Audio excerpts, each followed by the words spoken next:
खबरों की तफसील। अयोध्या में मुतनाज़ अराज़ी की हक़ मिल्कियत केस में मुस्लिम फरीकों ने सालिसी पैनल पर संगीन इल्ज़ाम लगाए हैं और सालिसी की तजावीज़ मानने से इनकार कर दिया है। मुस्लिम फरीकों ने सालिसी पैनल के श्रीराम पंचू और सुन्नी वक्फ बोर्ड के चेयरमैन जफर फारूकी पर साज़बाज़ करने और बातचीत के उमूर मीडिया में लीक करने का इल्ज़ाम लगाया है।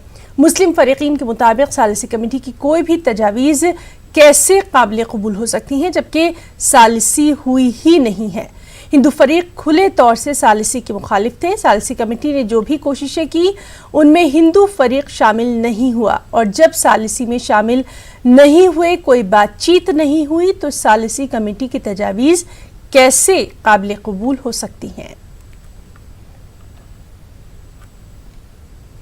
अयोध्या में मुतनाज़ा अराज़ी की हक़ मिल्कियत केस में मुस्लिम फरीकों में 6 से 7 फरीक हैं। इसमें से सिर्फ एक फरीक ने सालिसी की बात कही है, लेकिन हमसे किसी ने राब्ता नहीं किया। हमारी तरफ ज़मीन पर दावा छोड़ने की ऐसी कोई तजवीज़ नहीं रखी है। हम आपस में एक हैं। सुन्नी वक्फ बोर्ड के वकील शकील अहमद से बात की हमारे नुमाइंदे सुशील पांडे ने।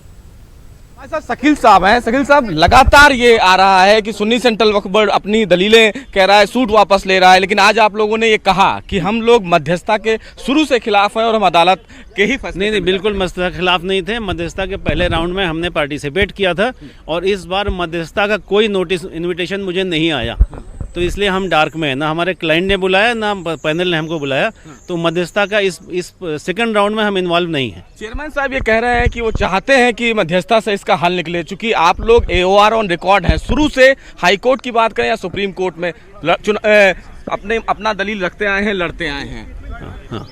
नहीं, हम लोग तो हाई कोर्ट में जजमेंट रिजर्व हुआ था, तब भी मध्यस्थता के लिए आया था।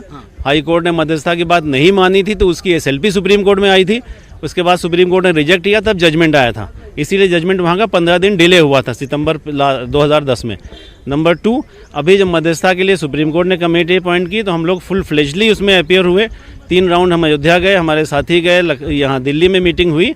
जब मध्यस्थता वो कामयाब नहीं रही तो second round during the course of hearing हुई, उसमें मुझे नहीं बुलाया गया। शकील साहब वरिष्ठ एडवोकेट हैं, एक आम जनता के लिए ये कैसे समझा जाए कि क्या जो बात कही जा रही है कि हम अपना सूट वापस ले रहे हैं, कितना असर पड़ेगा फैसले पर, एक आम जनता कैसे समझे? आम जनता को ये समझना चाहिए कि सुन्नी वक्फ बोर्ड अकेला पक्षकार नहीं है, 7 और अपीलांट्स हैं। और जैसा हमारे दोस्त शमशाद साहब ने कहा कि वो सुन्नी वक्फ बोर्ड का स्टेटस उनसे ऊपर नहीं है, हम कहते हैं उससे कम है, क्योंकि इंडिविजुअल अपीलांट तो अपना फैसला ले सकता है, लेकिन सुन्नी वक्फ बोर्ड जब तक बोर्ड फैसला न ले, चेयरमैन अकेला नहीं ले सकता। पंचू साहब पर भी आप लोगों ने आरोप लगाया? नहीं, हमने कोई आरोप नहीं। तो क्या ये जांच होनी चाहिए? शकील साहब और मुस्लिम तो ये शकील साहब थे जो मुख्य मामले में एक पक्षकार हैं। साफ तौर से उन्होंने कहा कि अगर एक पक्ष अपना सूट वापस लेता है तो वो अपनी कैपेसिटी पर लेता है, लेकिन 7 और लोग इस मामले में पक्षकार हैं, लेकिन इस स्टेज पर ऐसा बिल्कुल नहीं है।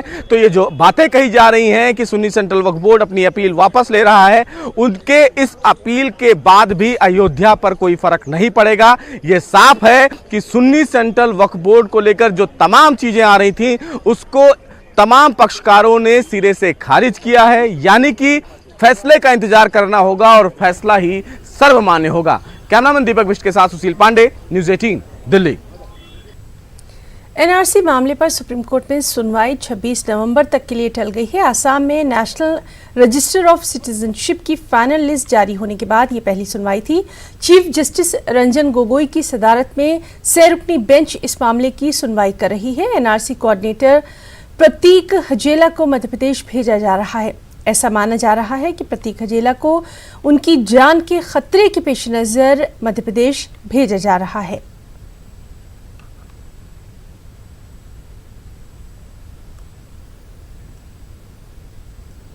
बेहद अहम खबर, दिल्ली में फिदाइन हमला हो सकता है। खुफिया एजेंसी ने अलर्ट जारी कर दिया है और इस सिलसिले में मजीद तफसीलात दे रहे हैं हमारे नुमाइंदे दीपक। पुलिस थानों में हो सकता है फिदाइन हमला। जी हाँ, ये खुफिया अलर्ट दिल्ली पुलिस को मिला है, जिसके बाद दिल्ली के हर थाने के मुख्य गेट को बंद रखा गया है।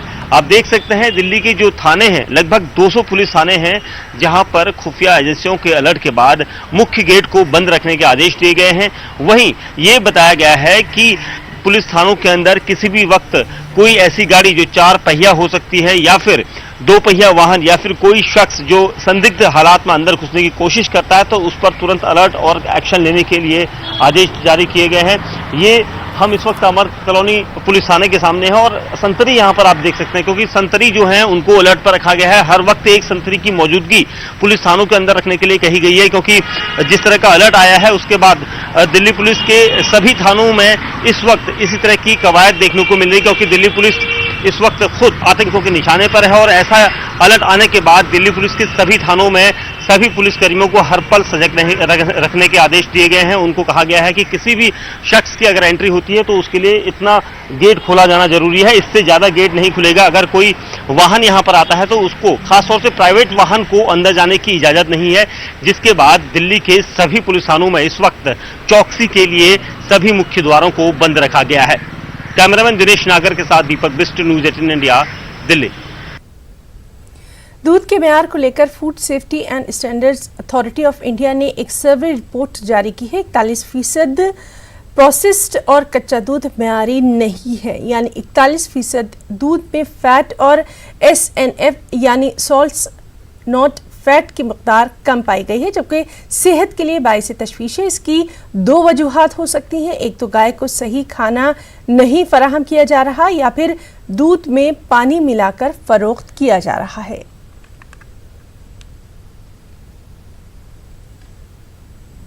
मरकजी हुकूमत उसी जगह पर मंदिर के लिए जमीन देने को तैयार हो गई है जहां पर रविदास मंदिर को दिल्ली में कुछ दिनों पहले मुनहदिम किया गया था। हुकूमत ने कोर्ट को बताया है कि यह फैसला अमन व अमान कायम रखने के लिए लिया जा रहा है।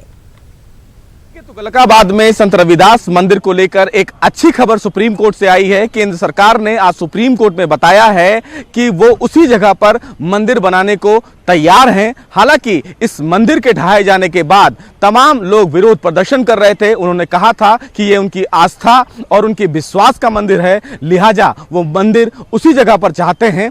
केंद्र सरकार ने उन तमाम लोगों को एक बड़ी राहत दी है। सुप्रीम कोर्ट में उन्होंने कहा है कि इस मंदिर को वो लोगों की आस्था और विश्वास के लिए दोबारा बनवाएंगे। हालांकि माना यह भी जा रहा है कि ये जो फैसला केंद्र सरकार की तरफ से लिया गया है वो एक कहीं ना कहीं इशारा महाराष्ट्र और हरियाणा में होने वाले उस चुनाव में है, जिसमें बड़ी संख्या में एक दलित वोट के रूप में देखा जा सकता है। लेकिन भले ही फैसला केंद्र सरकार की तरफ से लिया गया हो, लेकिन एक बड़ा फैसला केंद्र सरकार ने लिया है ताकि लोगों में उनकी आस्था और विश्वास को लेकर जिस जगह पर संत रविदास का वो प्राचीन मंदिर था उस मंदिर को दोबारा बनाया जाएगा। कैमरामैन दीपक बिष्ट के साथ सुशील पांडे, न्यूज़ 18, दिल्ली।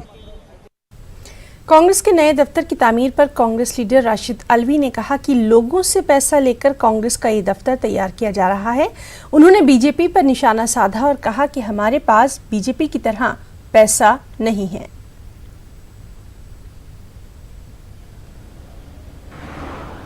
सरकार का दबाव है कि ऑफिस अपना बना के उसमें अपना ऑफिस चलाइए, तो कांग्रेस अपना ऑफिस बना रही है, लेकिन हमारे पास बीजेपी की तरह पैसा तो नहीं है कि एक 6 महीने साल भर के अंदर 7 स्टार खड़ा कर दें, हर ज़िले में ऑफिस बना लें। आहिस्ता आहिस्ता लोगों से पैसा लेकर, वर्कर से पैसा लेकर ऑफिस बन रहा है। देखिए कब तक बन के तैयार। दिल्ली पुलिस की स्पेशल सेल और क्राइम ब्रांच ने मुश्तरका कार्रवाई की। गुज़िश्ता रात दिल्ली के LSR कॉलेज के पीछे एनकाउंटर किया गया। एनकाउंटर में ताबड़तोड़ गोलियों का तबादला हुआ। इनामी बदमाश इकबाल के पैर में गोली लगी, उसे अस्पताल में इलाज के लिए दाखिल करवाया गया। बताया जाता है कि इकबाल के खिलाफ दिल्ली और NCR में 25 से ज्यादा केसेस दर्ज थे।